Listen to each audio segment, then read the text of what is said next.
What is up, everybody? Welcome back to another episode of Shooting the Shit Uncensored.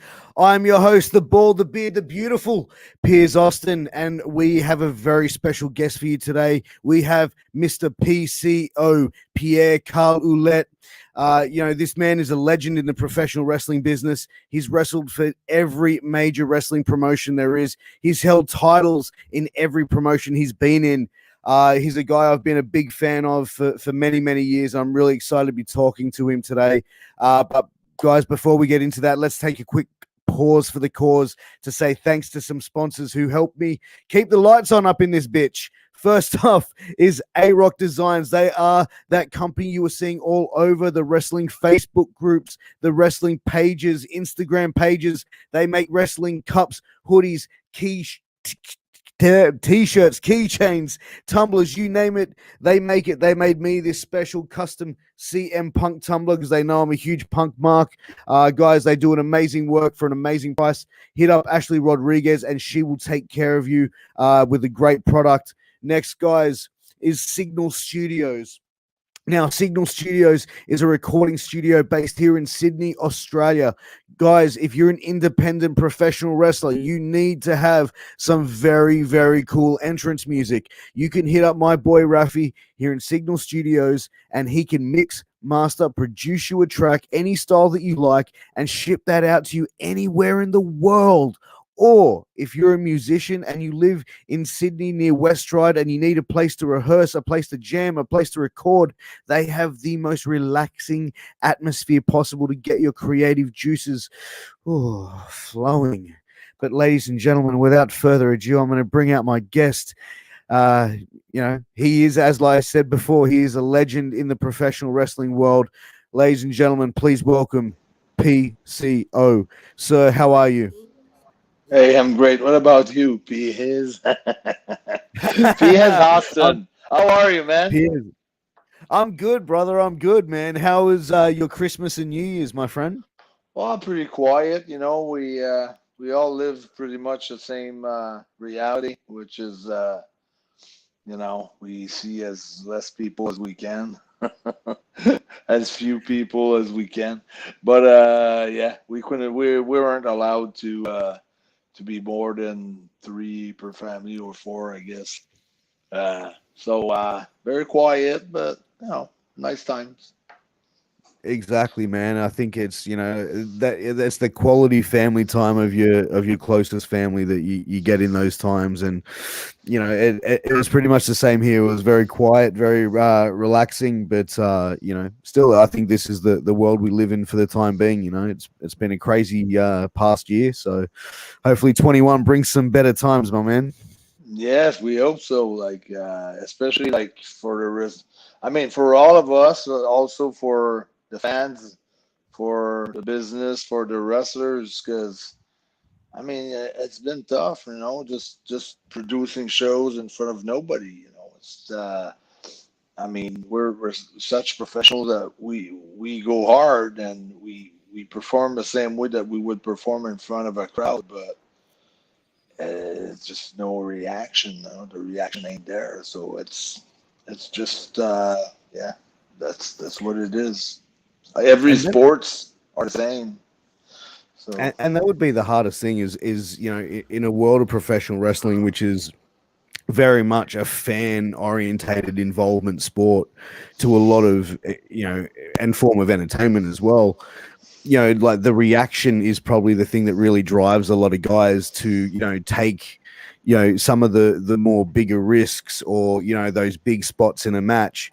By not having that fan interaction, do you feel like there's something really missing when you're performing in front of? Yeah, a little bit. Like I still take the same risk, but I really do miss that energy, and sometimes it gives you more insights, or you care less about your buddy because you're gonna please at least the crowd, and so just doing it without a crowd. And also I think crowds and fans dictate also some careers in a way that it dictates who they think is popular or who should be in a certain place, or so it's a barometer for bookers and promoters, which right now it's hard for them to kind of judge their own talent,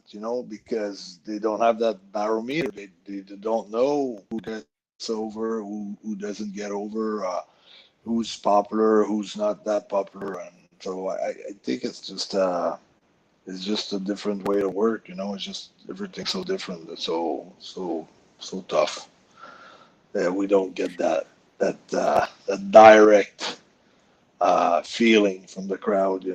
Like if you go out and it's everybody's on fire, you know that you're doing something right, or if it's so, then we have to work on different other things, or just break out some plateaus or whatever. It dictates a lot of things in wrestling, and I think they're very important, very very important part of the business, the fans.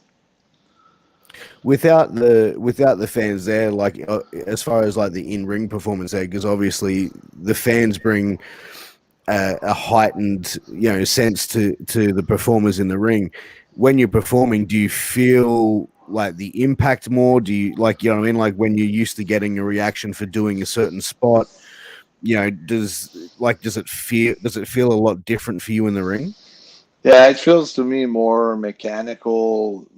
I don't feel more pain, or I don't feel like I wouldn't do move that I would usually do, because once the bell rings and we all professionals in there and we all go hard, like it was jam packed. But I feel that the fact that there's no fans there, uh, sometimes you can stretch out a comeback, or if you have a good reaction, you can look at the crowd and kind of asking if they want more, and you can feed off the crowd more.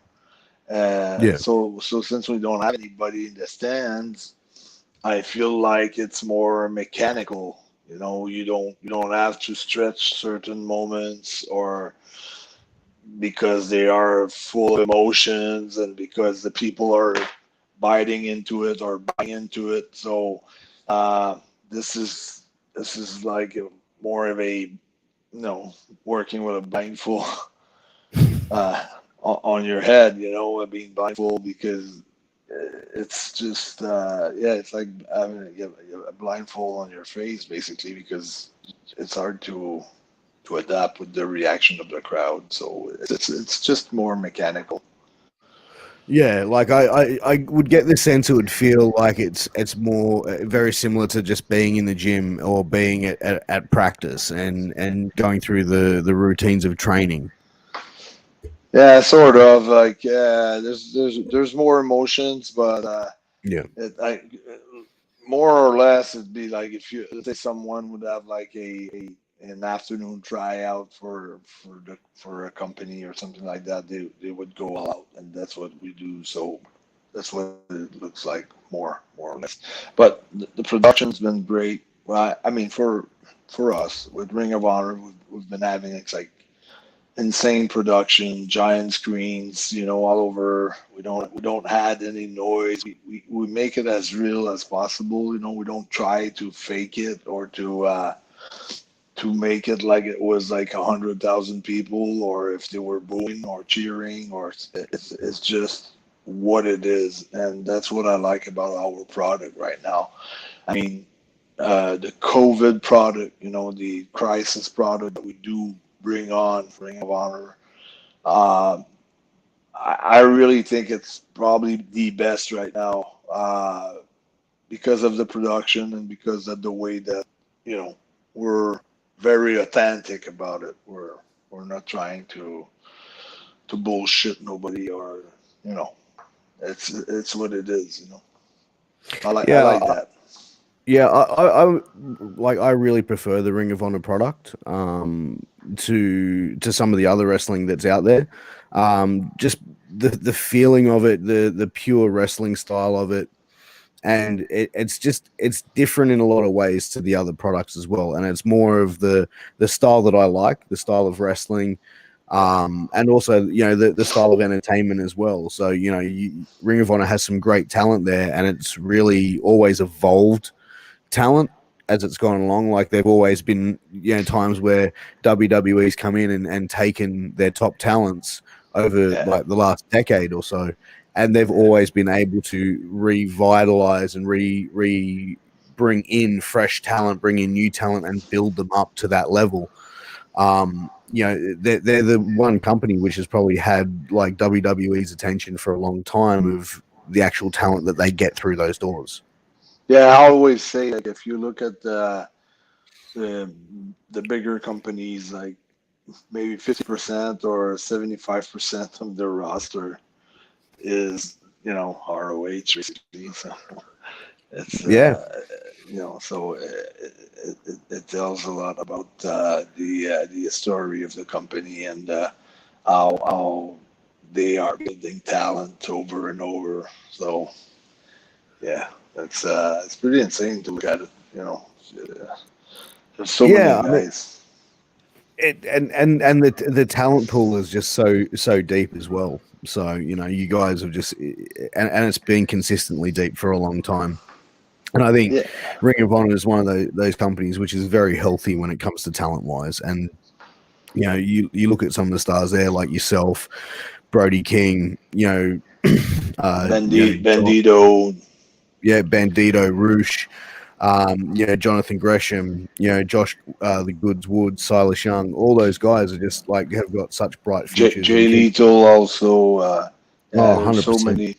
It's hard to go with names because you always forget a good name, But there's so many, the Briscoes, so many top talented wrestlers from the business. I mean, like Briscoes the Briscoes could be a main event everywhere. Like it could be in any company on any nights. So the single or a tag for either of them. So they're that good. But when you started in professional wrestling, how did you get into it to begin with? Like, were you always a fan as a child growing up, or was it something that you just fell into in the late 80s? Yeah, I think during the 80s when I was going to, being young, here it's Canada, it's about hockey a lot. So I first skated, I was like 2 or 3 years old, and then maybe when I was 7 or 8, we had like early practices in the morning at 6 a.m. and things like that. And I would just turn on TV waiting for my lift or my dad to bring me to the rink, and I'd just watch them wrestling sometimes and things like that. And eventually, I was going to high school, and first thing I was doing in my first class, I would bring my newspaper, and then I would go through the sports, and then I would stop at the wrestling had, and I was hooked. I followed like the top guys here. They were Dino Bravo and Rick Martel. Rick Martel was the AWA champ, but at the time that I was pretty much into wrestling at a young age. And then Bravo was the international champion for maybe 8 years. He was a world champion in Montreal or in Quebec, if you want, like pretty much on the eastern side of Canada. And then some good names came through, like the Road Warriors and King Tonga and Steve Strong, and they were real big draws, and even Ric Flair, Nick Bockwinkel, and a bunch of guys came in. But I was a big fan of Bravo, Martel, Road Warriors, and King Tonga. And then I think I was probably 14, 15. I don't know how old it could be. I went with one of my girlfriend to see WrestleMania 1. It was back then. It wasn't not even on pay-per-view yet. It was on closed circuit. So you'd go to an arena near Montreal, and it was like 5,000 people, and it was like a cheap giant screen, and then you would watch, what happened at the Madison Square Garden in New York, but through closed circuit pay-per-view, basically, on a huge Oh, wow. wall. And then from that first WrestleMania, I was already hooked, but that first WrestleMania really hooked me hard, solid. Yeah, you know what, I can remember when I was a kid, and growing up when I was a couple years old, like a couple years past that first WrestleMania. That was probably the first show I watched when a cousin of mine put it on a tape at our grandparents' house, and that was the same for me. I was instantly hooked. As soon as I saw that spectacle, I was just a fan for life. So. But when you actually got into started to train to get into the world of pro wrestling, because kayfabe back then was very much well and truly alive, and it was not an easy way to break in. How did you find your way? How did you find your way into the business? I kept asking my dad, I want to become a pro wrestler, and my parents, they thought it was just like a thing that, kids, sometimes they all want to be a firefighter or, I don't know, policemen or astronauts or whatever. Maybe they thought it was just a thing that would just come and go, and it was just like for a few weeks or something like that. But I kept asking, and then eventually my dad knew someone who had wrestled a little bit, and then from just asking from person to person, eventually uh, they brought me into where everybody here and Montreal, all the big names like Pat Patterson, the Rougeau brothers, the Rick Martel, Dino bro, where everybody like broke in. Yeah, And I went there and I broke in there, and like you said, like kayfabe was so strong. Like you're, I remember being into my workout, like being into like the training and not being smarted up about it, like trying to figure out by myself. I had done like in high school a piece of theater where the whole thing was a wrestling match with voices overs and commentaries, and in between matches reaction from someone being there with a mic and things like that. So it was all part of a show that I all put together at my school, and yeah, because I kind of figured that out. But then I was going into my training, and nobody would say nothing. And if, let's say, they would practice and say, okay, you run into corner to corner, you'll get booed out at the other corner. Someone's going to boot you in the face.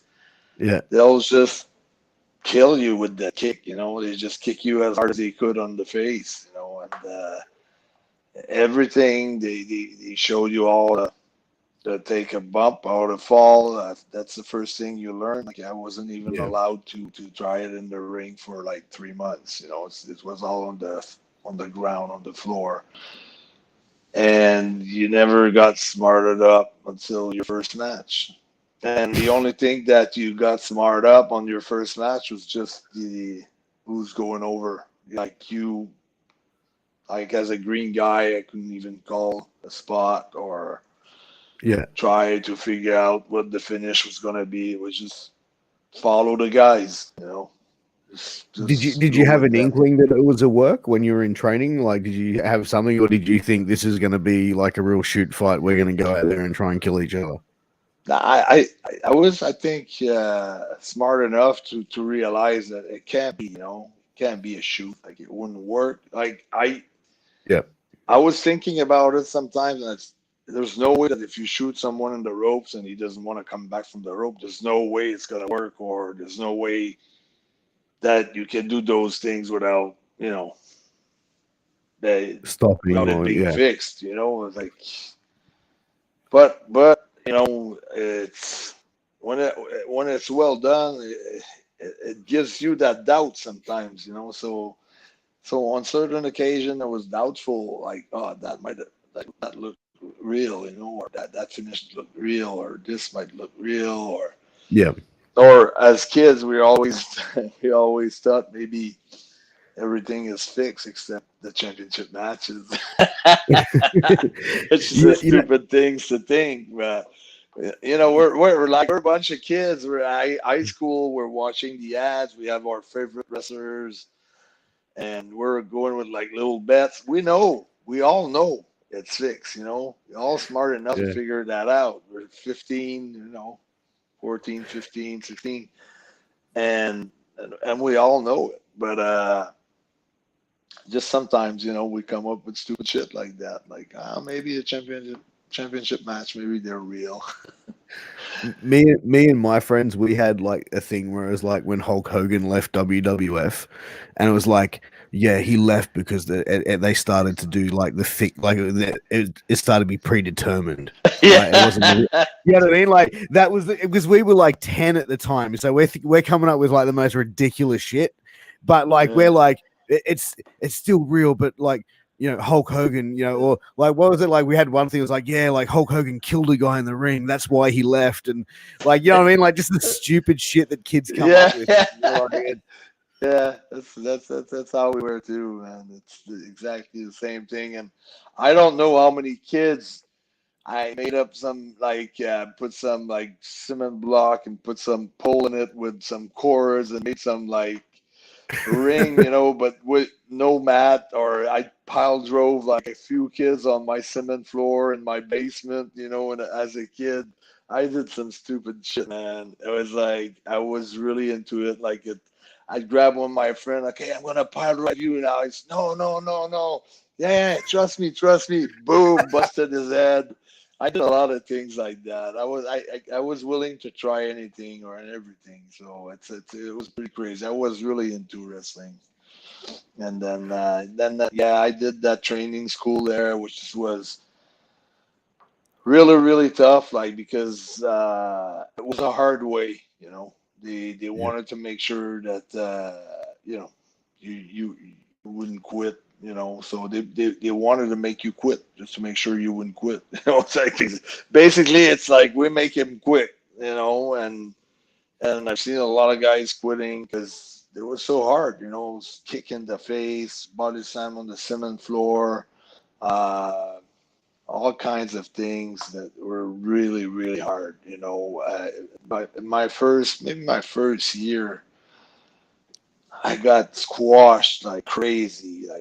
Like I had no offense whatsoever. You know, being 16, and Mm. I once in a while I would have like a guy that was like kind of cool. He would let me backdrop him or give him a drop kick, but most of the times they put me with top guys there, and they just beat the living hell out of me, you know, as a kid. But I suppose that's how you learn respect to the business, though. You know, like you get in there, you take your ass whoopings, and you know you prove how tough you are. Then you know you start slowly moving up that food Yeah, chain. yeah, exactly. It's like uh, I think they were very every guys back in the days, you know, you would take a pride of it would be very proud of protecting the business. They didn't Mm. want no one to go back on the street and to say, "Oh, that's just so fucking silly or easy to do," or you know, they're not tough, or you know, they're just faking it, or whatever. You know, they 100%. protected the business. They wanted to make sure that once you leave that wrestling school, you're only going to see these guys are crazy. You know, they're tough. So Yeah, that's the take for, I think, for every wrestling, you know, training school and promotion is, you know, to you want people to be able to respect the business. And you know, like I've heard, you know, many stories of guys. It's like when they first went to training, they're like, they thought, yeah, I didn't think it was going to be as hard as what it was. And you know, like that first bump, you know, is like a real come to Jesus moment for a lot of people.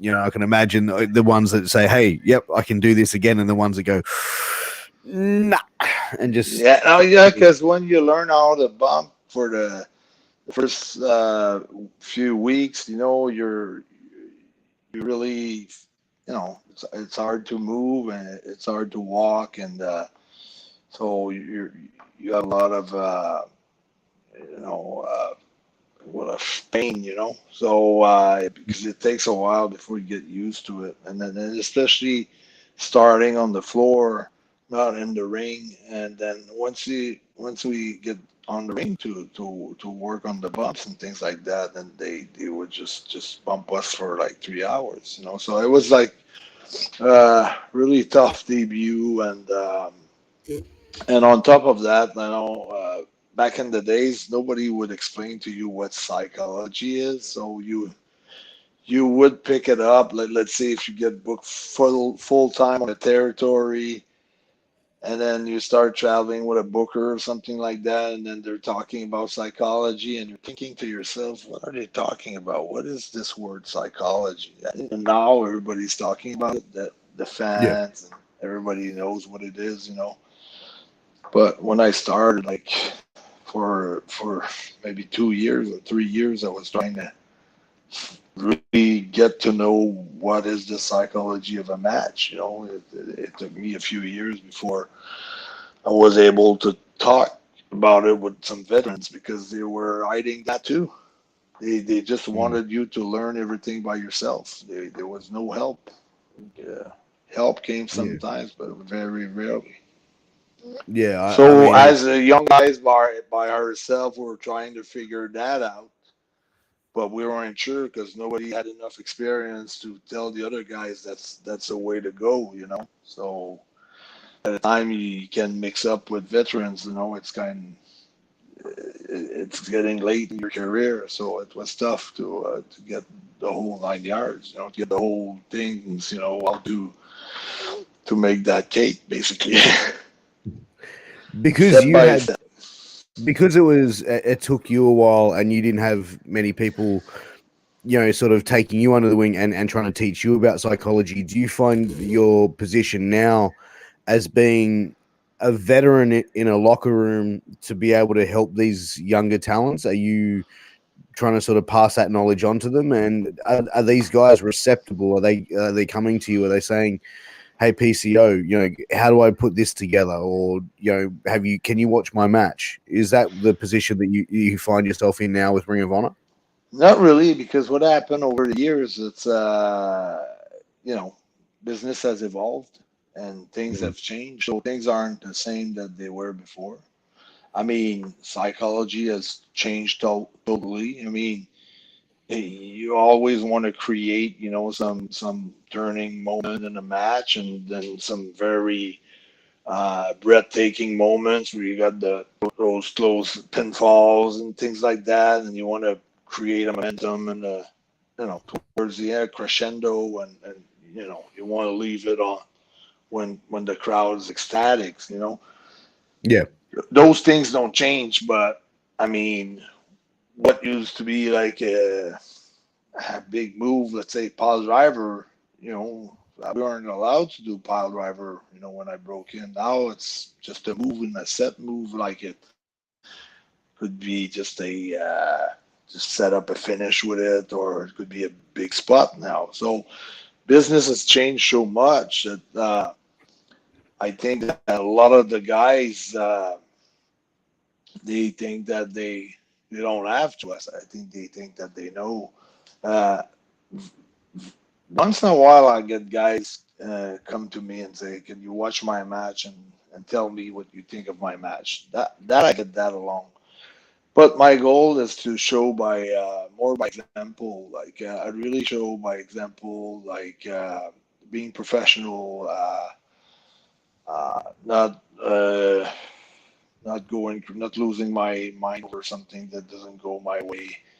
Uh, just keeping calm, keeping cool, being there on time, being part of meetings. Just basically being a good leader. I'm just trying to lead by example as much as I can. Mm. I'm really professional. I like to get there early. I like to get my shit done early. I like to know what I'm doing early because I know that things sometimes are going to shift during the night of wrestling. You know, sometimes you think you're going to be super late, and things happens that, well, this happened. So guys, instead of being there, you're gonna be there. I like to be ready. I like to be prepared, Yeah. and I'm super professional about it. I don't And like I to think, put my boots, let's say, an hour before my match, and get to see the guys like 20 minutes before. Super professional, and I was with Bret Hart. I was, with a lot of guys that were super professional too. Like even the Steiner brothers, like they were like everybody that I've worked throughout my careers. Uh, were professionals. They really took a lot of pride in making sure that they're gonna present the best match possible. yeah, and I think at that level, of professional, wrestling, when you're with those major companies like Ring of Honor, WWE, AEW, NWA, that you have to carry yourself as a certain level of professional wrestler, and that's probably the thing as a fan's perspective that you see now, that professional wrestling has evolved over the years. You've been involved for several decades of professional wrestling. With Yeah, the evolvement of pro wrestling, do you find that this generation is, you know how do I say it? They seem to be more on the athletic side, and athletes. Like, you're seeing majority of people at that level. Everyone is, looks at like $1 million, like a majority of the people. Do you find that it's more athletes now involved in professional wrestling than it once was? yeah, more smaller guys, guys that probably in the 80s or late 90s, they wouldn't be big enough, to the standards. I mean, there was always exceptions like Rey Mysterio, but I remember like just Chris Benoit, like he had like three tryouts with WWF, like they wouldn't take him, and then because he was so, you know, he knew so much what he wanted to be and what he wanted to do, and he was so dedicated to the business. He went to Japan, he went back to Calgary, he went to Germany, and then eventually, like he had a chance in WCW, and they made the Four Horsemen, and eventually Vince wanted him. But like Mm, he turned them down a bunch of times before, and guys like Eddie Guerrero, like they were small guys, but yeah, they had good matches with everybody, and it kind of changed. I think the people that were watching wrestling in the '90s or something like that, they were like just guys that weren't like didn't want to become freak of natures. Like in the '80s, like you had the Road Warriors, the Demolition, Powers of Pains, Lex big Luger, guys. Ramon, like Nash, or everybody was a monster. Like everybody was over 6'2", 6'3", and over 270 pounds or 250 pounds. And you would see once in a while a 450 or a moonsault, or that that was like something very special back then. So now you've got the 630, you got like that 450, you got the gainer. There's so many Mm. athletes, guys that can walk the ropes and springboard to the top rope and things like that. But uh, like Hulk never did anything or that, or Austin never had to do anything of that, or NWO never had to do any of that. They drew money, you know. Like Yeah. people wanted to hate them or wanted to love them or wanted to see them. They had something special. It drew money. It drew people, it drew gates, it drew buy rates. It was crazy. So now we have more athletics, but uh, I'm sure something will come out of it. I'm sure something big will come out of it Oh, absolutely. because Absolutely. that's the nature of things. You have like you find like maybe every other generation or every second generation, you're gonna have like someone like Austin or Rock or NWO or Hogan. or San Martino. So it takes time sometimes to find that guy, you know. So Do you see that uh, guy in any promotion at the moment? that's one of those things I think nobody could have bet on Steve Austin. Like Yeah. for me, if I look at myself when I was watching him, I thought he was a good tag team wrestling guy.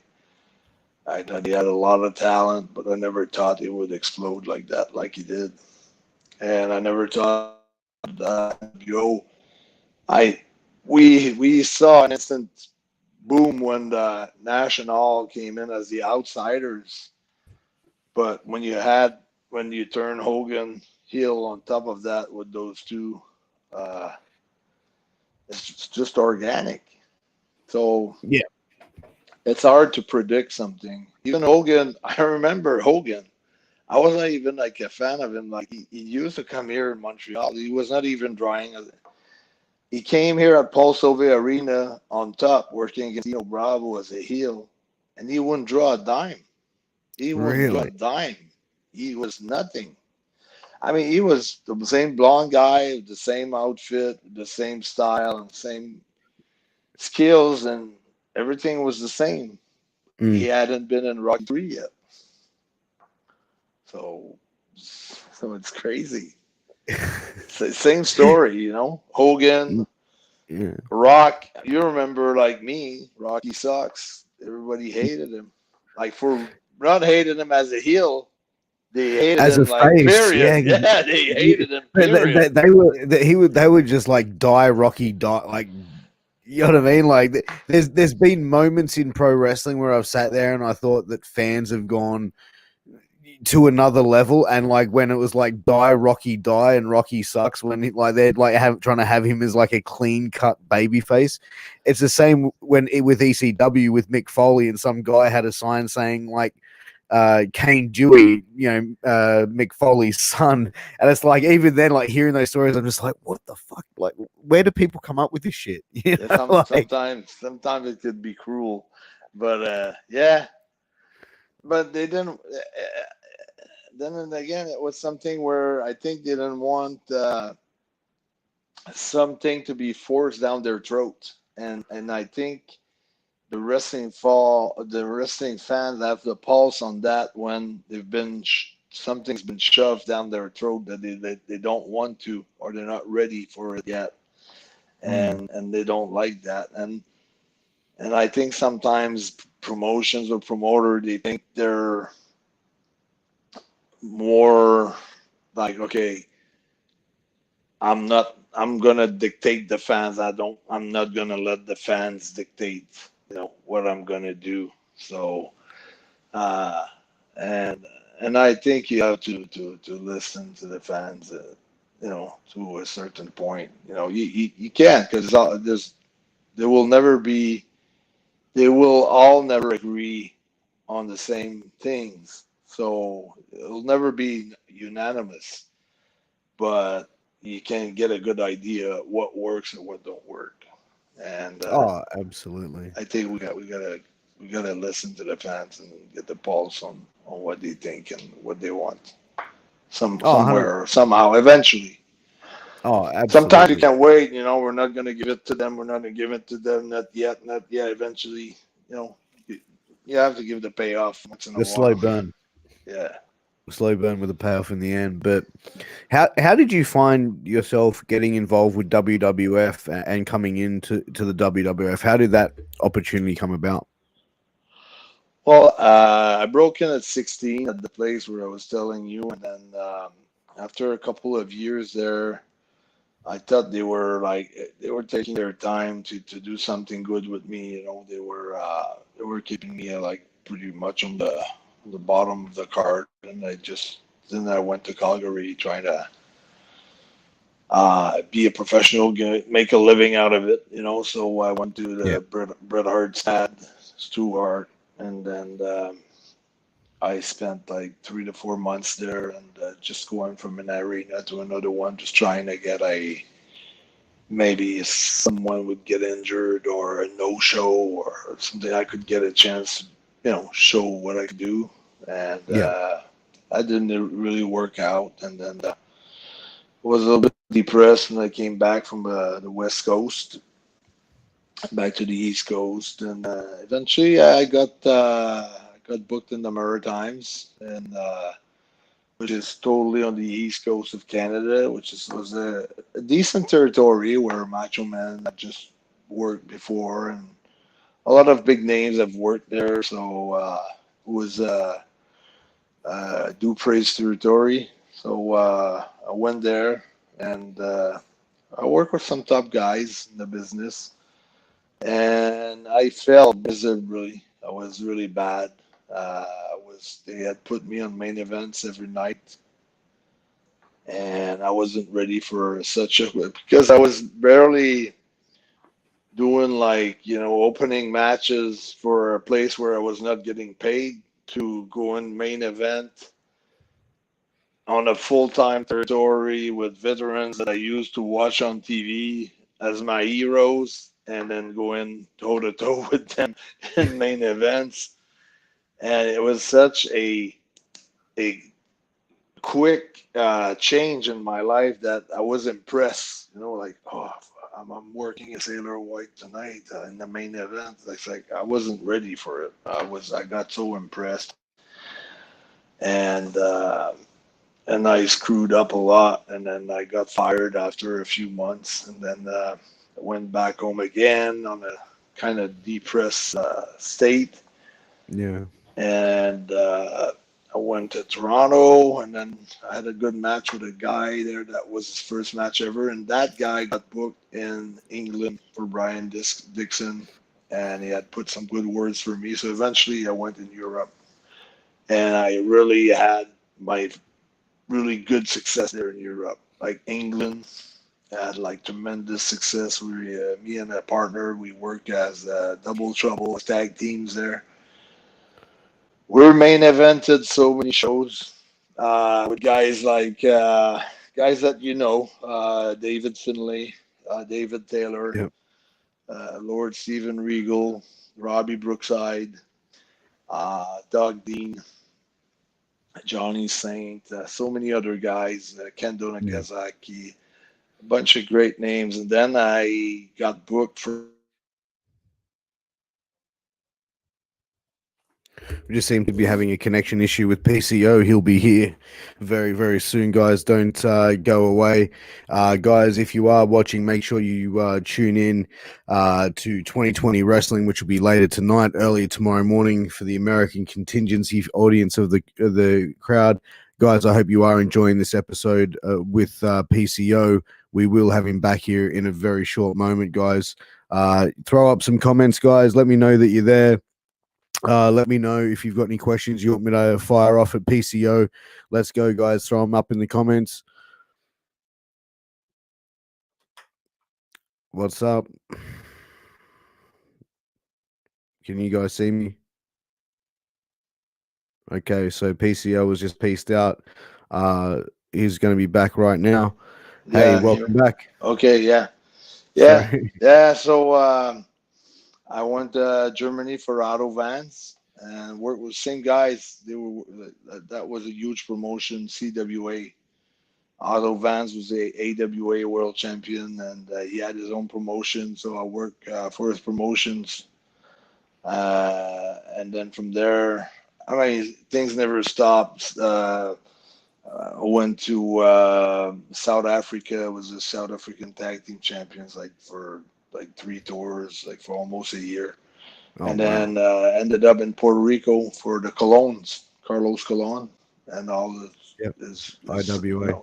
Carlito and the brothers, the Colon brothers, but mostly working for his dad with at the time Abdullah the Butcher, Jose Gonzalez, Invader. Bunch of great names there. Mr. Hughes came through. The Mountie came through. Big names came through, and Yeah. then that's how I got hooked up with Jacques Rougeau, the Mountie, and that's and WW invited me for 2 tryouts, 2 nights in the Carolinas, like North Carolina, South Carolina, and then I've wrestled Jim Powers on both nights. sold out arena. I was really impressed. You had like, okay, Vince McMahon this way, Hogan had his own dressing room, and then wrestlers another way, and limo picked me up, and 5-star hotel, the whole 9 yards, and things Wow. like that. So I was very, really, really impressed. So I did really good, and I remember leaving because then after that I did good. And almost everybody on my nights, I did tryouts that night. Smoking Guns, they tried out. Bastion Booger tried out. Adam Bomb tried out. I tried out.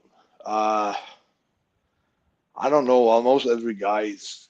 I've rarely seen that night. Like most of the guys of that night got hired,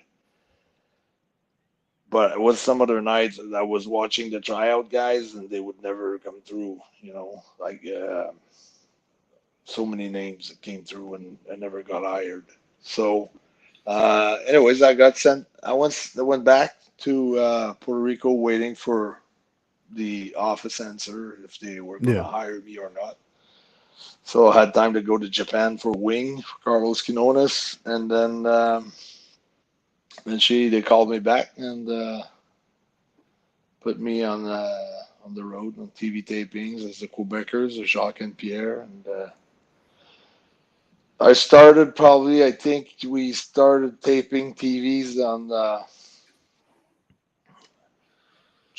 May or June, Yeah. 1993, and September 13th, 1993, we were like WWE World Tag Team Champions, and for almost a full year. Like so, 3 times during that year, but we've lost it. Like the only time we lost the title was like I think 3 days over in England, over a tour in England, to men Oh on a wow. mission, and we might have lost another 4 days. I think we dropped it on Raw to the Kid and Marty Jannetty, and 3 days later we regained it at the Madison Square Garden in New York. So it was a long run with the titles. And when I felt like those titles still meant something, the tag Yeah. titles. I think now that they've doubled the tag titles and every titles, and there's so many people and so many So many companies. titles. Yeah, So many titles. you lose track of who's the champ now. Who's the tag champ? Who are they? Yeah, 100%, 100%. Because there's so many. Like you look at WWE, for example. There's so many championships. Like I could not sit here and tell you who every champion is. Whereas, like back in the '90s when I was, what I mean, I could sit there and like tell you the history of every Yeah, time.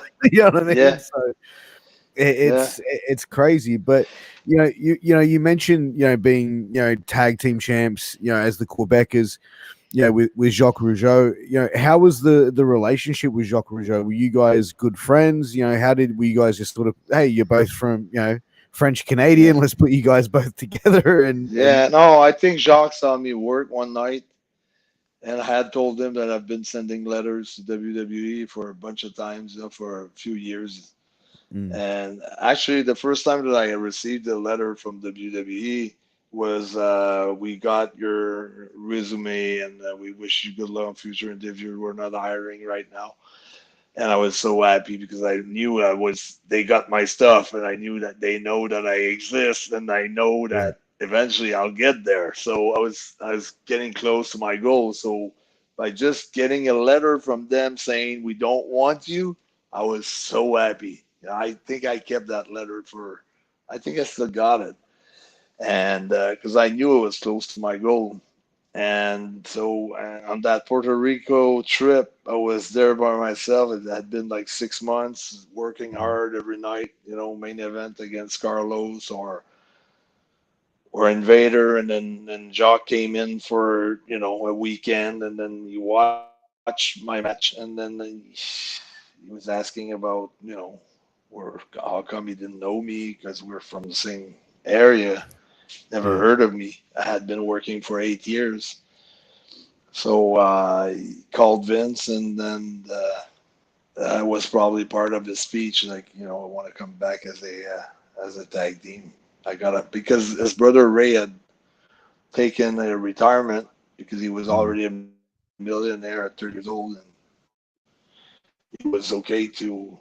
I guess he wasn't like for me, it was never about being a millionaire, about the money. Money is very important, and uh, but for me, it was always about achieving what I wanted to achieve.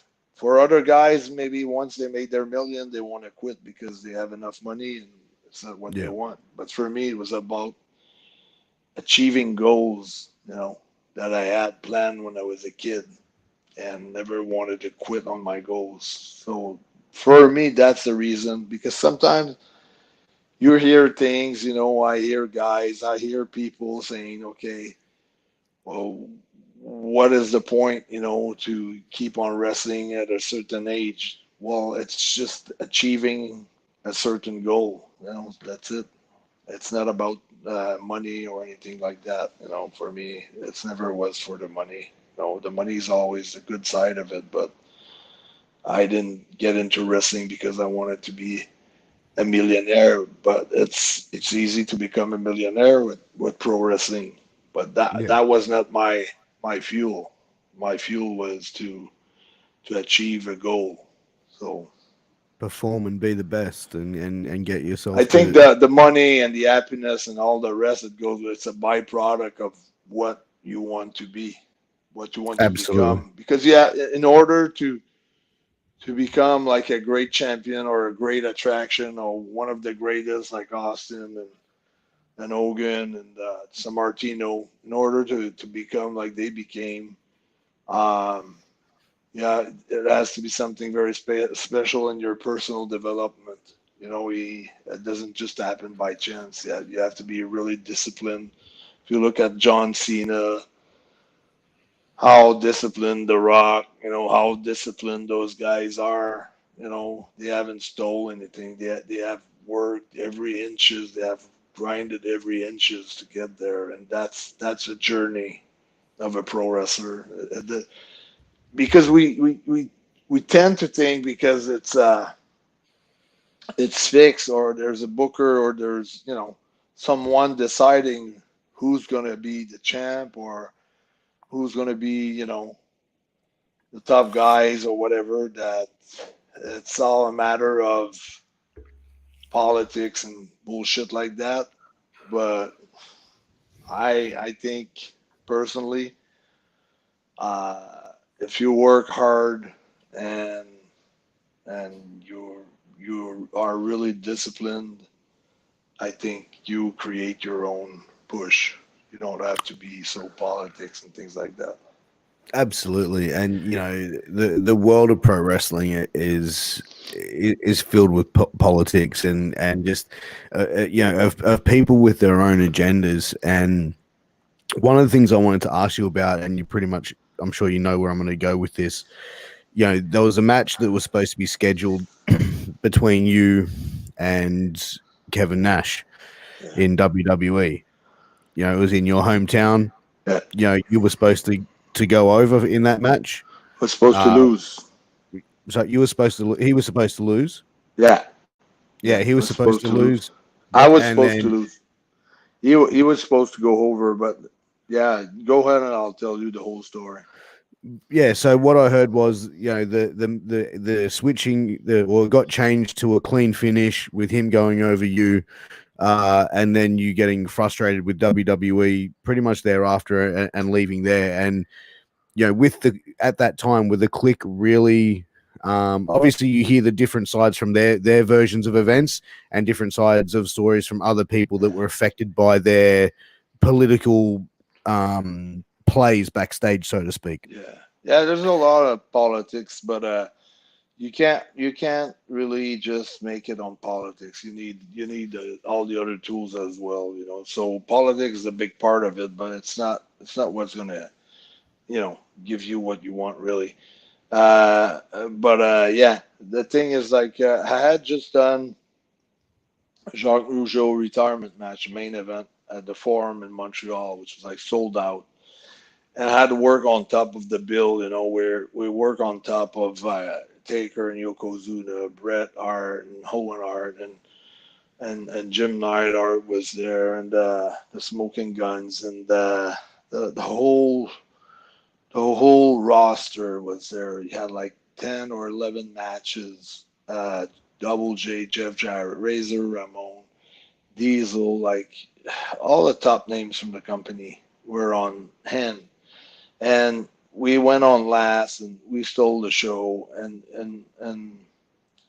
Vince was there, and a lot of guys from the office were there, and it really gave me an opportunity to show what I could do, that I could main event against anybody, and I could have like an awesome match, and I could tore the house down, and all those things, and that was really important to me. And after his retirement match, Jacques was in a bad term with Vince. That's why he had retired. And he wanted me to go with him to WCW. And I didn't want to go to WCW. I wanted to stay because I grew up watching, WWE, and I wanted to stay. I had like forged a good relationship with Vince, and I just liked it there. And I thought, it was going to be a good chance for me to fly by my own wings, and not have to,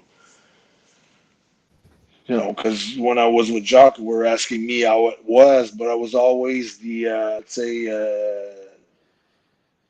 the rookie following the leader, and just shutting my mouth. Basically, he would ask me for ideas, but I didn't feel like it was a 50-50 business. I felt like it was sometimes a 75-25 business, like as far as making decisions, and just dealing things. So I felt, even though I was really happy with my push, I felt miserable at times. I was miserable at times, so I couldn't wait to be on my own. So I had discussions with Vince about my future, and I knew it was going to become the Pirate, and Vince had told me that he was going to push me hard, and he was going to do something big with it. And he says, we won't use you in the Montreal Forum for the next 3 years, just to create a retention from the people from your hometown. We want them to ask for you, and we're not going to give it to them until it's hot, and you go back. And then I hadn't even started as Lafitte, and then IRS got injured one night, and Vince called me himself on my phone, and he says, Carl, can I ask you for a favor? I said, yes, Vince, what do you want? He says, IRS got injured, and I need someone to work the semi-main event against Shawn Michaels at the Forum. So in my mind, I was supposed to be 3 years without going back to the Forum. Mm. And I had like put Jacques over for his retirement match. And then he would keep calling me sometimes and asking me for, if I wanted to go to WCW. And I told him no, but he was really relentless, Yeah. kept asking me and saying that I would get like basically screwed, if I stay with on my own. So Yeah. so I'm getting that call. So I'm super excited because I always rated Sean as one of the top guys in the business as far as having good matches and things like that. So I've got the chance to wrestle him, and they asked me to put him over, and so I'm calling Jacques in the afternoon and saying I'm gonna put Shawn Michaels over tonight just before I start my new characters. And he said, if you do that, your career is over. The people in Montreal are going to think you're a jobber and blah, blah, blah. I said, it goes up to my head. I'm 25 years old. So like right now I'm like confused. Okay. I've had like tons of promises from Vince. Yeah. I've got Jacques on the other side telling me to go with him to WCW, that we're going to get the straps there and then it's going to be better. And I feel good because finally I'm on my own and I can make my own decision. The first night I didn't have to make a decision. It's a tough one. So I'm questioning Sean, like, maybe Sean, it's not good, if I do the job for you tonight. And he goes very crazy on that. He said, what? 29 other guys just put me over at Royal Rumble, and you're asking me if it's okay if you do a job for me tonight. You don't want to do the job for me tonight, and then he goes crazy. And then I'm thinking, and after like 15 minutes, I go back to Sean. Oh, Sean, no problem. I will do the job, you know.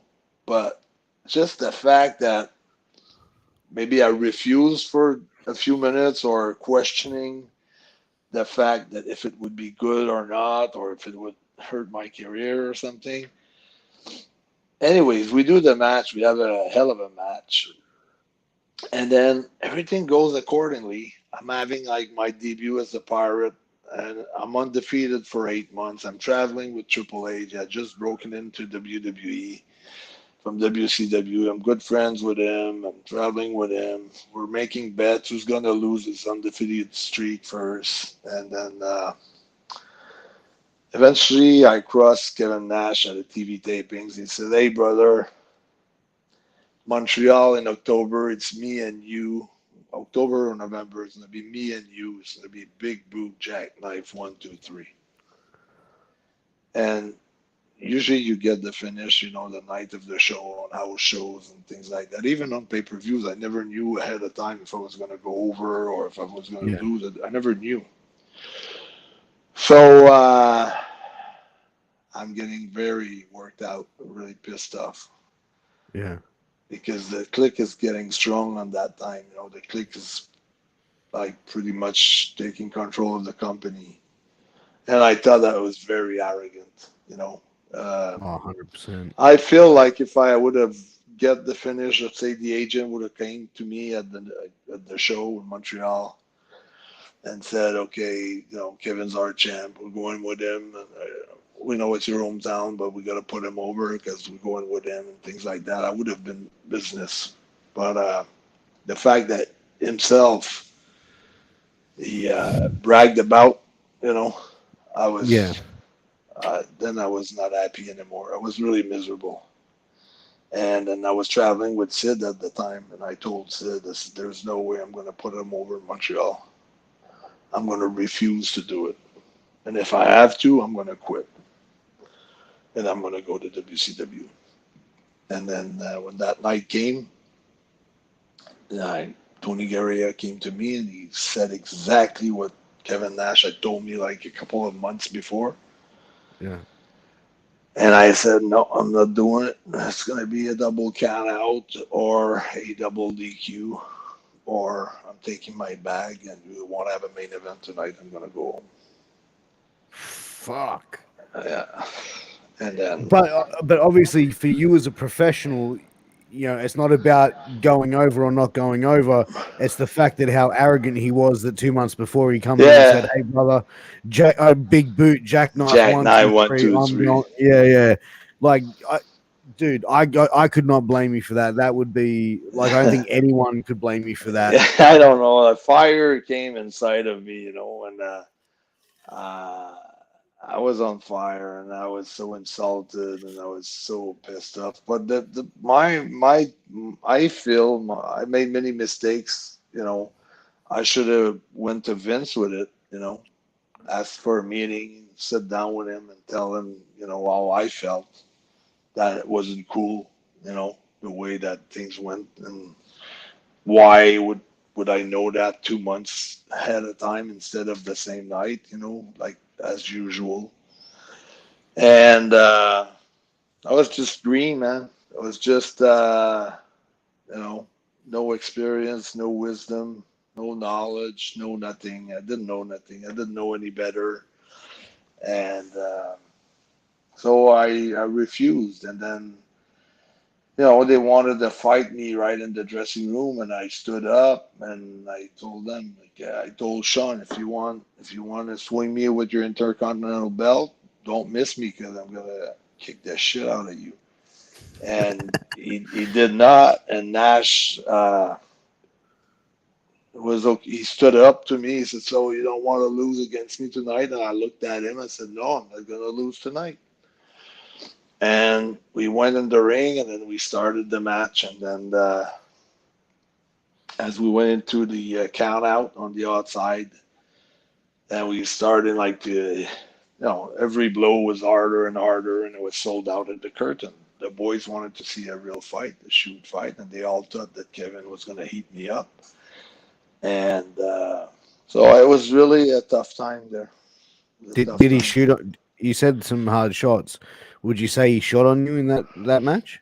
Didn't shoot like in a way that didn't try to get me down or things like that, but I feel like, let's say, when you go forearm someone in the back or just elbow on the side of the neck, was not no punch or anything like that, but everything was stiff, and I would stiffen back. So as closer that we're getting to the dressing room, you could hear the smack, because it was like hard. So he was hard on me, I was hard on him. And then, it was just a crazy period of time. Yeah. So what followed that after that match?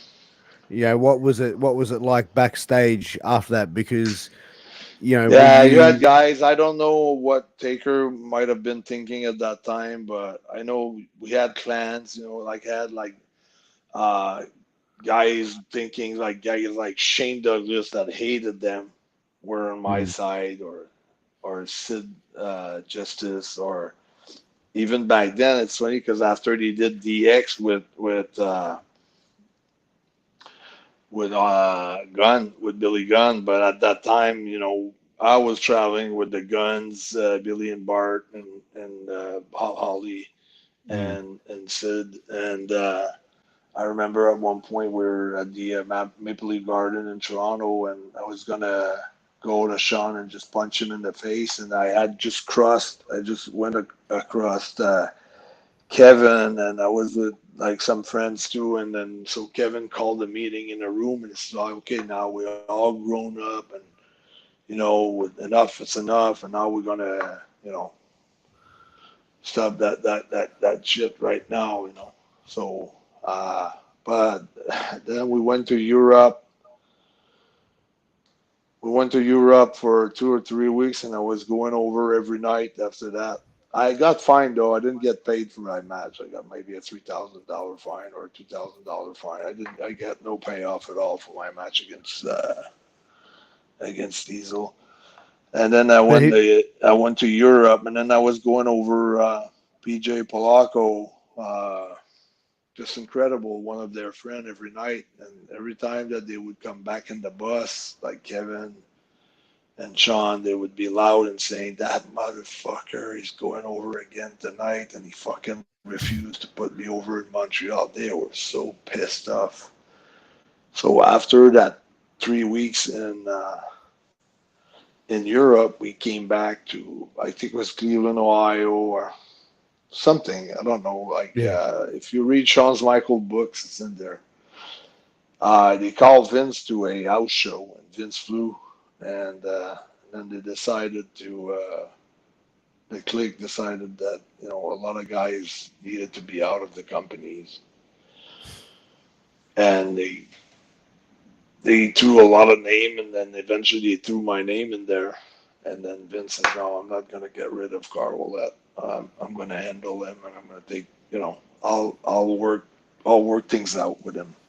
And then, so it felt, when I read that book, I felt good because I knew that Vince liked me, but they decided to job me out every night after that meeting.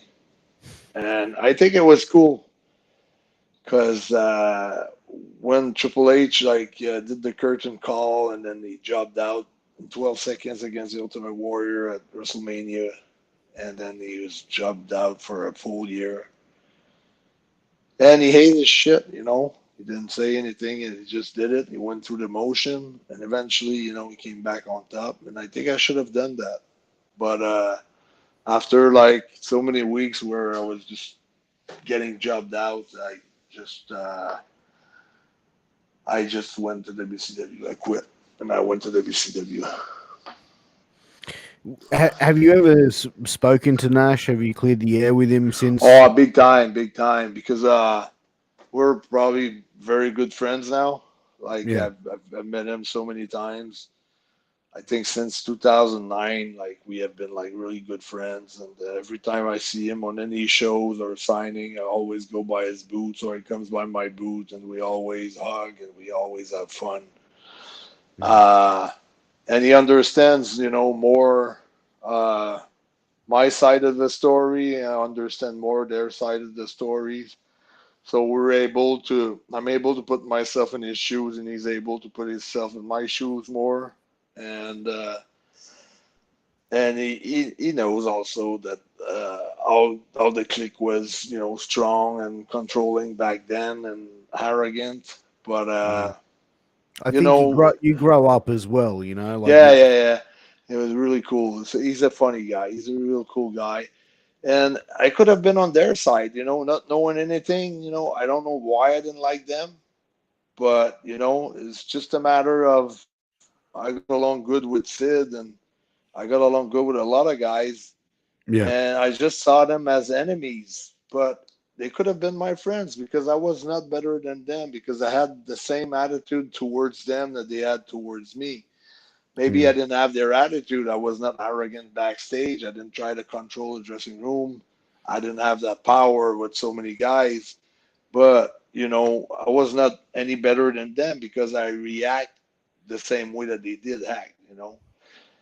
Yeah. And they can blame me as much as they want, but I think Sean at first didn't want to lose against Steve Austin when Mike Tyson was there for WrestleMania. From what I understood, from what I get on the net and things like that. Like I think Sean had refused to jobs a few times, against different guys, and I think that Brett did refuse also, and probably Hogan refused to do it also. So I Of think it's course. it's a, it's a common thing in the business, but maybe my reasons weren't as strong as theirs because maybe I was not as valuable as they were at the time that I made that decision.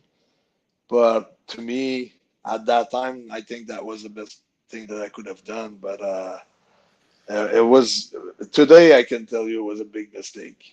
I know why I did it, but with what I know today and everything that I've learned, because what you, if I would have never uh, went being over to go over this, and to talk to Kevin and to talk to Sean and to become friends with them and to uh, understand, that I went wrong too at one point. I had to look Yeah. at myself in the mirror, and then I saw that, I was not, you know, I said that I was not only all about qualities, had like things that had to work on.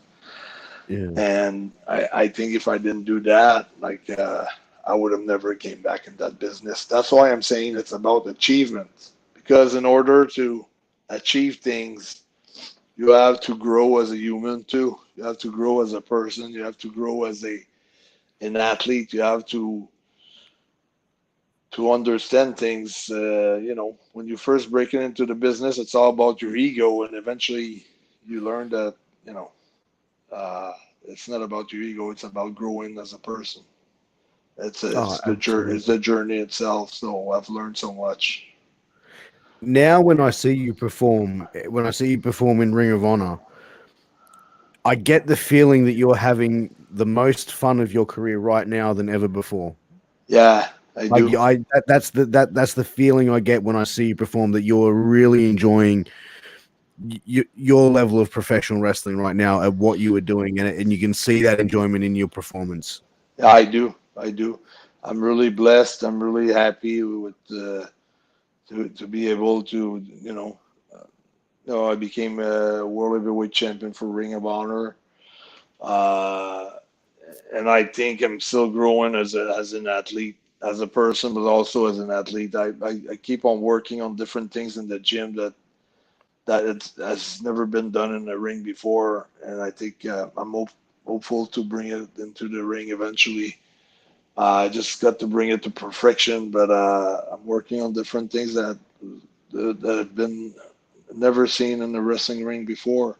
So, uh, and I'm working hard. I think I haven't reached out my full potential yet, and I know I don't have that many years in front of me to realize myself and to achieve myself to the level that I want to achieve myself. But I'm really, really working hard on it. I want to Winning the surprise the world. I want to surprise the world. I want to I want to listen to my internal dialogue and not to the external dialogue. I want really to keep on listening to what I have in my heart and what I have in my side inside of me and what I want to accomplish and believe in it and no matter what people are saying or what people might say, I don't want to be corrupt or interrupt or being bothered by that. I want to keep on listening to my internal dialogue. 100%, and that's where you need to focus. But winning the Ring of Honor World Championship after many years in the business, what feeling was that like for you winning that championship? Was it like a sense of accomplishment, like winning your first world title? How did that make you feel in that moment? That was really, really rewarding. It's every effort, every tough situation, every melodrama, everything that I've been through was all worth it for you know for that you know for that pin. Uh, in one moment, uh, 30 years of efforts, they were all worth it for one moment.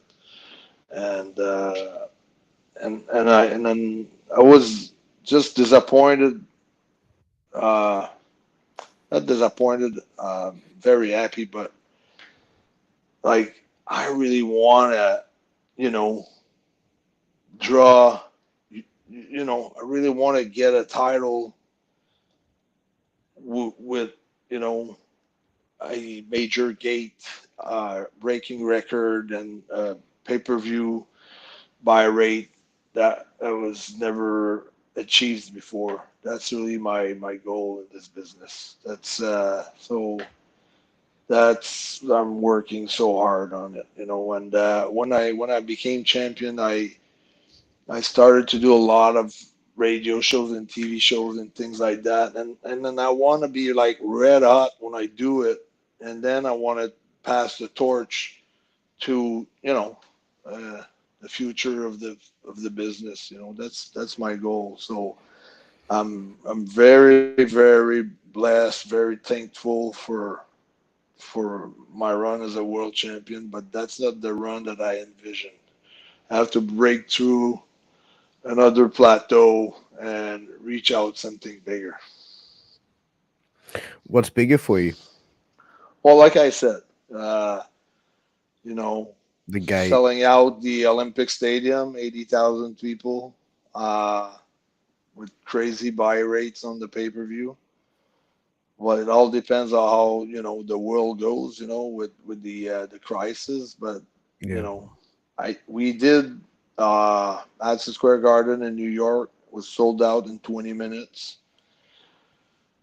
We have a lot of people on Honor Club. We have a lot of people everywhere, and I know like people would come from New York, from Boston, from Vermont, from all kinds of places in the states. Like, Montreal's not too far; it's a few hours away, and you know, uh, it's just a major event like that, and running that wave, for a year, maybe 8 months, and just breaking through uh, breaking through, just going over uh, the fan base of wrestling fans, just going like become a household name for anybody that walks the street, you know.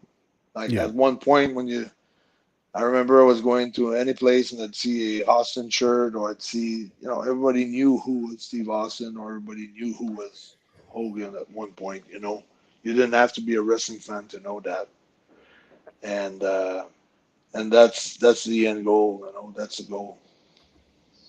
Absolutely. One thing I wanted to ask you as well was your involvement with Villain Enterprises. In that stable, with their, you were, a tag team champion for Ring of Honor, six-man champion for Ring of Honor, NWA Crockett Tag Team Cup winner, tag team title winner.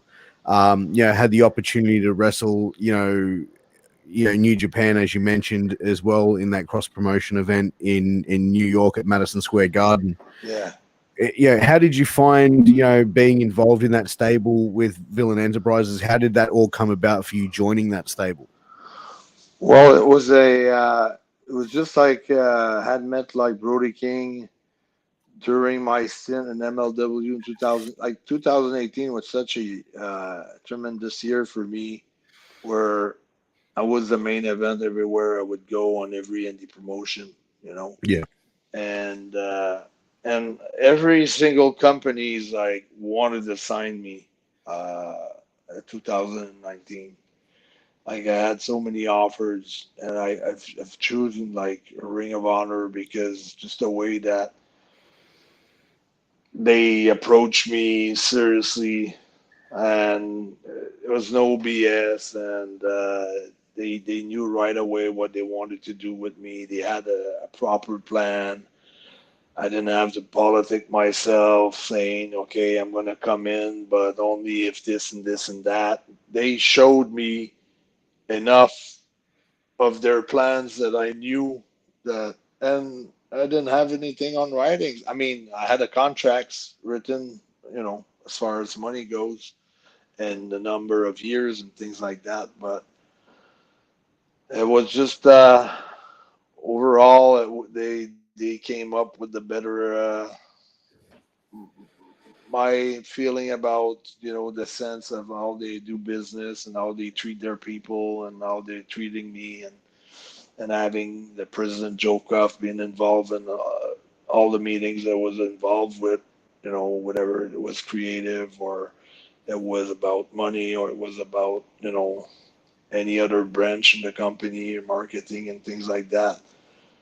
Joe Cuff was involved from A to Z with me, and that showed me a lot of interest and respect, and I really like that. That very often, like the company, uh, they have their leader, and it goes pretty much down the line of the leader all the way to the end of the end of the branches of the tree of the company. And for me, Joe Cuff is such a strong leader for Ring of Honor and everybody surrounding him that for me it was a no-brainer, and I decided to sign with them. And going into Ring of Honor and getting involved, you made your first debut with them. Like I said, joining up with Villain Enterprises, Marty Scurll, Brody King, and then later Flip Gordon joining into that mix.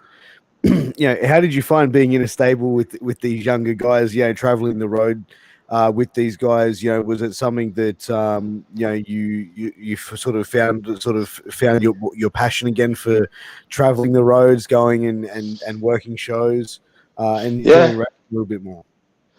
like for me, like every time I go up to a show, or I go to a tour, or I go to wherever I go, I don't feel the relationship, you know, let's say it's mentor or mentees, or Yeah, I feel most of the time like the mentee.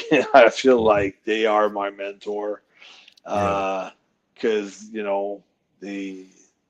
I feel like I'm the same age in my mind. I don't see the yeah, age difference hundred because percent. I'm living the same thing. Let's say Brody King, he's got two kids.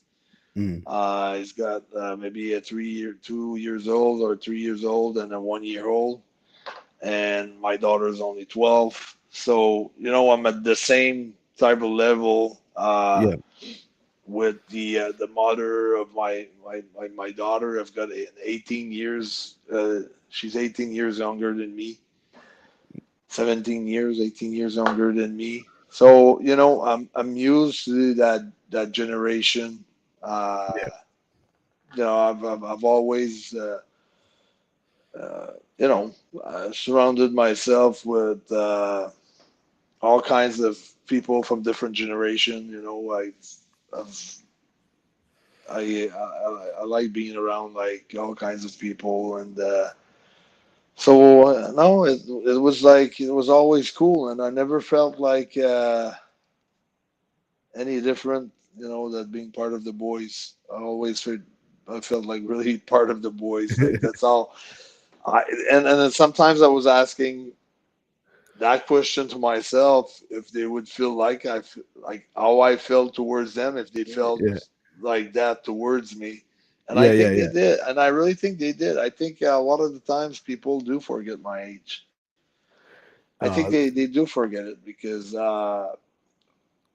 I don't try to protect myself on different bumps and different things, and I'm not trying to. I know I cannot do this, or my back hurts, or this hurts, and yeah. because I've been around people older than me in my career, And the and vets that are like going, I'm not doing this, I'm not doing or that. or or you go to slam him, and then he holds onto your back so his feet touch the mat before his back, and or you grab someone for a choke slam and then he doesn't jump high and he closes his eye up in the air because he knows it's gonna hurt. I'm not like that. Like if you grab me by the neck, I'll jump as high as I can. I have my eye wide open. I'll feel like I fell on my sofa.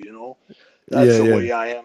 I'm crazy like that, and the way, and I like bumping, and I like taking crazy bumps. I like taking risks, and as long as I'll be young in my heart and I'll be young in my head and I'll do things that young people cannot do and I can do, Yeah. well, you know, the day that I will be scared, that will be saying, oh no, I can't do that because I might injure my back or my back is sore or this or that, and I have a reason not to do it. Like not for one night, but let's say for 6 months. Well, I don't belong that. I don't belong there. If I can do what I used to do, or if I can be better than what I was yesterday, if I can better myself month after month or day after day, if I stop improving and I start regressing, then I'll know it's time to get out.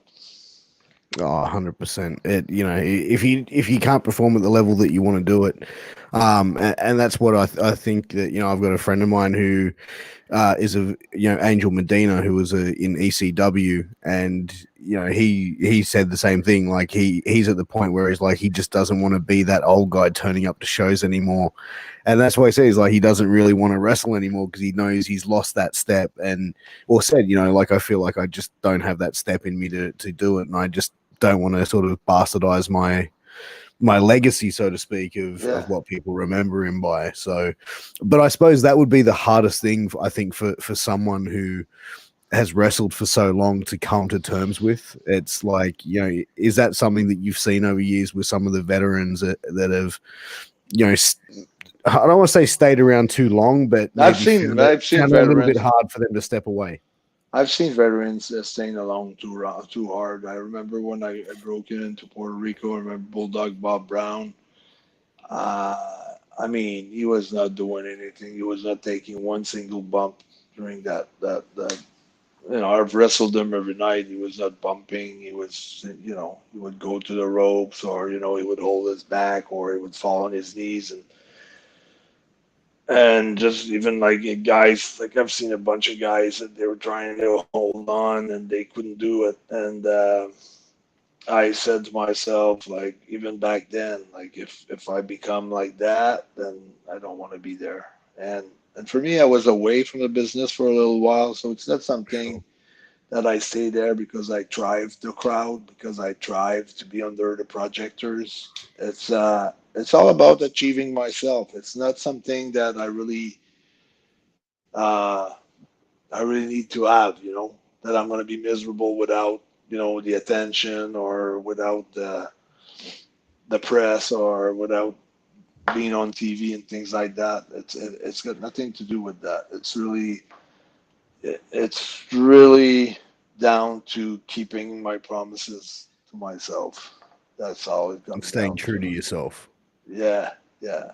And on perfect and on and I put all the efforts for it. You know, it's not like I'm just I'm not gifted like in a way that I have to work hard. You know, I have to do a lot of things in the gym to to maintain that level. You know, it's not something. When I say I'm not gifted, I don't want to say I'm not gifted, but I'm not gifted enough to be in my 53 and to be able to perform like young guys without paying the price, you know. And when I say paying the price, I don't mean when I take bumps. I mean being in the gym at 6 a.m. in the morning and doing what I have to do in order to, you know, just working hard, just working my ass off all the time. Get those workouts in and Yeah, staying bump, focused and motivated. keep on bumping, keep on doing things, keep on going to the ropes, keeps just being sharp, you know, and working on different strengths and trying different approach to get over. Because that's the name of the game, you know. You got to get over, and I'm working on different approach. I'm trying to stay fresh with the series PCO Justice, with a bunch of other things that I've been working on lately, coming out with different ideas, with different creative ideas, shooting ideas, having different ideas for the character, the French Canadian Frankensteins, and just be innovative and be creative and be totally passionate about it. And that's why the way when you start losing some ground in the ring and then you start losing some ground on the creative side and you don't throw ideas there and you don't have new ideas for a shirt or new ideas for an entrance or new ideas for a 100%. finish or something new, you know, you don't belong there. You know, you need to be passionate about it. Oh, absolutely. But PCO, you have been with us for an hour and a half, and I do want to be mindful of your time. You are spending time with your daughter in the background, who I had the pleasure of meeting earlier. Yeah. You know, very lovely young lady. But PCO, I did give you a warning, guys. It is that time for the show. Guess the Australian slang game. So PCO has been briefed about this show, this spot of the show, this high spot that I'm going to pull on him. PCO, have you ever been to Australia? Yeah. I was in Sydney, Perth, and Melbourne. Yeah. And Did you it get was to with Did you get to the know any of our slang? no. I was there for 3 days only with who was that big guy that was to WWE at one point? Nathan Jones? Nathan Jones. That was on that tour. WWA, I guess, with Jeff Jarrett and Scott Yes, yes. Steiner That and was Sid like Vicious. early 2000s. Yeah, 2000. Yeah, I've been to the Opera House in Sydney. Yeah, but I don't know any slangs. Yeah. Well, you know what? We're gonna, you know, when this COVID bullshit clears up, you know, you'll have to come down to Australia, and Oh, I've been invited. I've been invited by every single company in Australia. well, Like, I tell you what, like one of my best friends is Canadian, so I know you guys can't drink beer. So if you come to Australia, I'll teach you how to drink cold beer. okay, that's a deal. That's a deal. That's a little bit of a rib on my Canadian friend Chug, who I know is going to be watching later. So, but All right. this is some Aussie slang words, but I'm going to throw them out. I'm going to give you the word, and I'll put it in the sentence for you. You tell me what the word means. Okay. First word is chook. Hey, do you want to come over and have some chook? I'd say beer. I don't know. No, chicken. So Oh, chook Chuck. is like, yeah, chicken, because yeah, we call it. Sorry. No, it's all right. All right, so we'll go for another one. Oh, watch out. The coppers are out today. Watch out. The cops are out today. Watch out. The coppers are out today. The police. Yeah, the police. There you go. So you're one for one. So Yeah. seriously, mate, you got to pull That up your was too DAX. easy. The cops were All too right, easy. all right. So what about this one? DAX. Come on, mate, pull up your DAX. I really don't know. It's Dax. Dax or Dax? DAX. DAKS. Pull up your DAX. I really don't know. Pants. So trousers, like pull up your Oh pants. man! Yeah, Oh yeah. no! I would never. I would never. That's the pants. That's a tough one. That was a tough one. All right, so here's another one. Devo. I am Devo right now. Devo. Oh man! I am devil right now. Hungry? No, devastated. Oh, okay. Okay. Oh, so you just basically you just chop out a word. Pretty Like a much, like, convo, a like conversation. yeah, like put it this way, like my name is Piers, right? So my Yeah. friends will, for short, what they will call me is Piercy or Pierzo, even though they have to add letters onto it to shorten my name. Okay. It's an Australian oxymoron. It doesn't make sense, but It's all right. so, There's the same. We here in Montreal, we have some too, like everywhere in the world, I guess. So it's just you need just to understand where it comes from, you know. So do you have another one for me? I do. This one is Dunny. Where's your Dunny?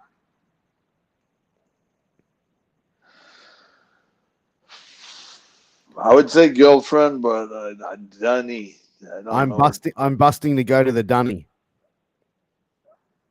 Go to Danny. I know. I don't know. I'm busting to go to the toilet. A Dunny is a Wow. toilet. Yeah. Wow. So, Well, I learned a lot tonight. all right. I got a couple more for you. Hey, do you want to go get some Maccas? McDonald's. Yeah, there you go. There you go. I'm pretty. Some I can get. Like, do you have another easy one like that? Yeah. I've got one. Dead set, mate. For real. Dead set. Dead set? Dead set. Are you serious? Yeah, pretty much like dead set. Are you serious? You're dead All right. set. You're serious. So, okay, what about so I've got a couple ones, right? So this one's going to have two in it, right? The words are going to be bogan and budgie smuggler. Okay. All right. Go My on. uncle Daryl, my uncle Daryl is a real bogan. He's outside right now, walking around in his budgie smuggler. Bogan and budgie smuggler. Yeah. Well, So my uncle Daryl is a real bogan. He's outside right now in his budgie smuggler, walking around. so he's basically he's on the other side of the law. No. All right. So like a bogan would be like, like how Americans have like rednecks. Okay, he's a Yeah. bogan. So yeah, like do you ever watch Trailer Park Boys, the Canadian Yeah, of show? course. Yeah, sometimes. Yeah. All right. So they would be like a bogan. A bogan is someone who, like, this is how a bogan would talk. Fuck yeah, mate. How you going? I'm just going to go down a pub. We'll have a few schooners. Maybe we'll get a shit out for dinner, mate, and have a couple of bongs, mate. You know how it is, mate. And maybe pick up a couple of Sheilas. Yeah. So, can you tell me? All right. So, a bogan is like a redneck. Okay. All right. So, but what's a budgie smuggler? A smuggler is right there. No, Somebody who a passes. a budgie smuggler. So it's two words: budgie smuggler. Budgie, I have no clue. No So, clue. a budgie is like a small little bird. Okay. Okay. So what a budgie smuggler? What budgie smuggler is a men's speedo, because when you get out of the water, when you're wearing a speedo, it looks. Yeah, you know what you're smuggling, don't you? So. Yeah. Okay, that's cool. That's a cool one. All right, so we'll go for one more. Okay. All right, we'll go for one more. So, all right, this is going to be another multi-point one. So it's going to be old fella, Franger, and Sheila. Okay, so those three words: Franger, old fella, and Sheila. Hey, PCO, have you got a spare Franger for me, old fella? I think I've picked up this Sheila. Yeah, the Sheila is the girl for sure. A hot girl. Yeah. And whole fella is an older guy or something. No, old fella is your old fella. That's it. Your old fella as in your dick. And a Oh franger yeah. is and a franger is a condom. So it's like, hey mate, you got a franger from the old fella who got picked up a Sheila. Okay, so you got the hot sort of for the hot girls. So okay, yeah, I got it. Yeah. But PCO, that has been Guess the Aussie Slang Game. Thank you so much for coming on the show. You know, you're someone I've really wanted to have on for the longest time. And definitely I feel like I could have spoken to you for 3-4 hours. This Yeah, show could have man. just gone on and on. I'd love to get you on for a part 2. Hopefully we'll be able to organize that sometime Yeah, down the yeah. line. Just yeah. Let me know when you want to do this. I'll make myself available for sure for shooting the Absolutely. shit.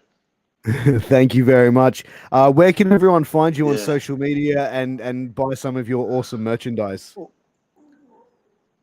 Yeah, Pro Wrestling Tees for the merchandise or the ROH Pro Shop. And also PCO is not human on Twitter and Facebook and Instagram. It's the same everywhere and YouTube. So no problem. I'm all over the place. Perfect. Again, thank you very much for coming on. And thank you to the audience for tuning in and watching. If you are watching this on Facebook, please hit that like button, hit that love button. If you're watching this on YouTube, please make sure you hit that subscribe button somewhere along there. Hit the bell to stay notified for other awesome content that we have coming up and that we have put out also, guys. So please make sure you hit that subscribe, look after us, and we'll be back with another show very soon. Guys, take care of yourselves and each other, and say hi to your mums for me.